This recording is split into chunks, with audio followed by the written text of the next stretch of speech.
Hey, what's up, guys? I think this is the end of day 10, maybe day 9 of Bankroll Challenge.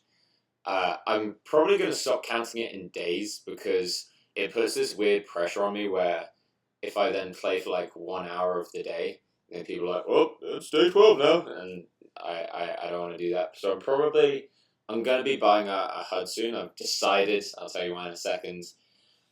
I'm probably just gonna count it in hands, maybe. I think that might be a cooler way to do it. But anyway, we made it. We did a pretty fucking intense thing.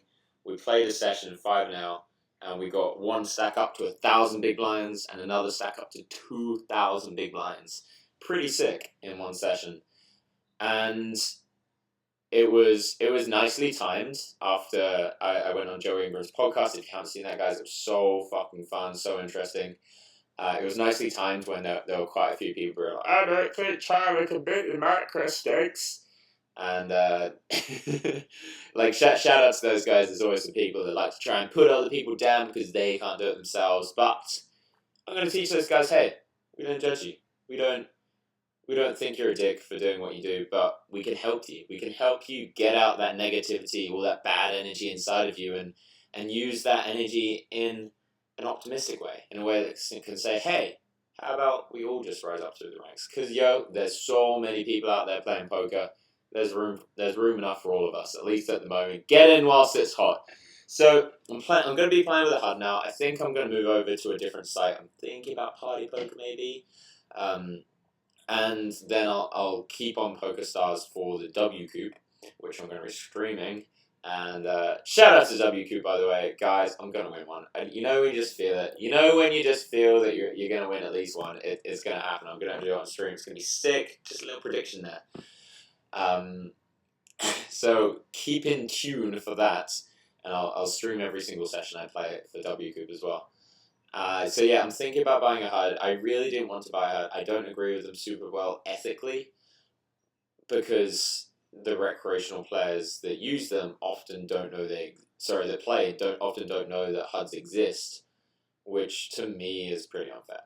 It's just not a good thing. I wish they were banned for everyone, but I'm here to teach you guys how to be a professional poker player, and part of being a professional poker player is learning how to use a HUD, because you have to beat online, you have to crush online, move up the stakes, and part of beating online is being able to use a heads-up display. So, for anyone who doesn't know what heads-up display is, it's when you get stats on everyone that you've played. So it saves the hand histories in a database, and then you'll know how often they bet the flop, bet the turn, raise pre-flop, things like that.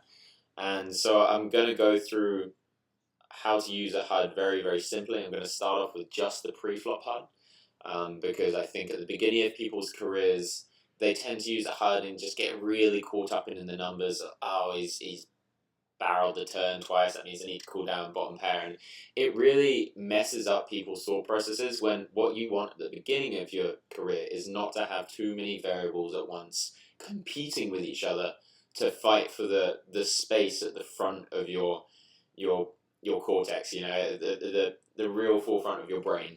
So what I'm going to be doing is I'm going to be using a very simplified HUDs, and I'll be explaining to people, hey, you can use this stat like this stat like this, and this stat like this, but don't try and go apeshit. Don't try and go bananas, and really still focus in on the decision making. What is my hand? What is their range? What does my range look like? How do I exploit that optimally? And that's it. That is really the secret to beating the micro and small stakes, guys. That's really it. You don't need to worry about balancing, #FGTO.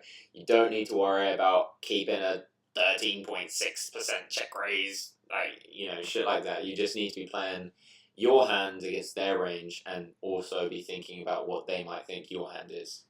So that's it from me. We're up to $272.56.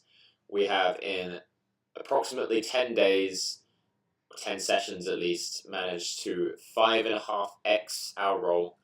And guys, it's only the beginning. We're going to crush it. And I really shout out to all the people, by the way. I haven't been able to answer all the messages that I've got, but shout out to all the people that have messaged me saying, hey, Charlie, you've inspired me to start my own bankroll challenge, sent me graphs, sent me hands.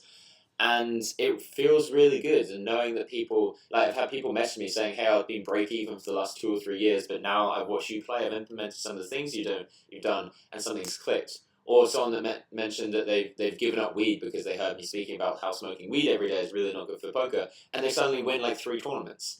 Like, I'm not saying that's like causated, but it's just really nice to hear these kind of progressions of people's career, and this really is at the beginning of this journey that we're going to be on together. I'd excuse the cliche, please, but it's going to be a huge journey, and I'm going to help everyone stand up together.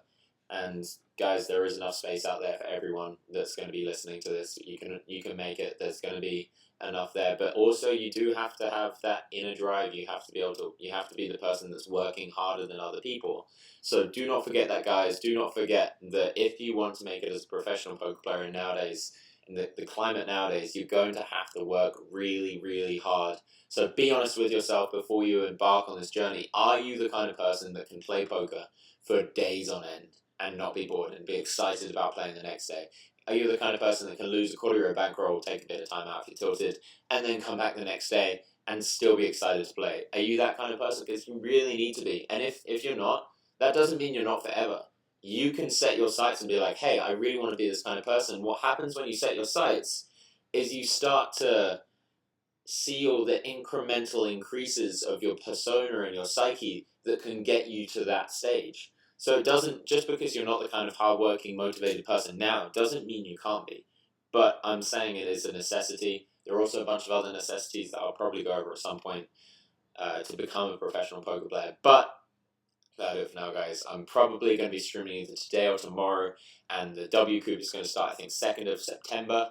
My schedule is probably, I'll play like a few W Coops, maybe 2 or 3 days, and then I'm out for a few days and I have to move house, and I'll probably come back in around I'll say the 12th, 13th, and start streaming then. And guys, we're gonna get at least one 6-figure score on stream. There's gonna be some giveaways. There's gonna be some fun stuff. There's gonna be some free rolls. I can't wait. It's gonna be so fun. That's it from me. Peace out, guys.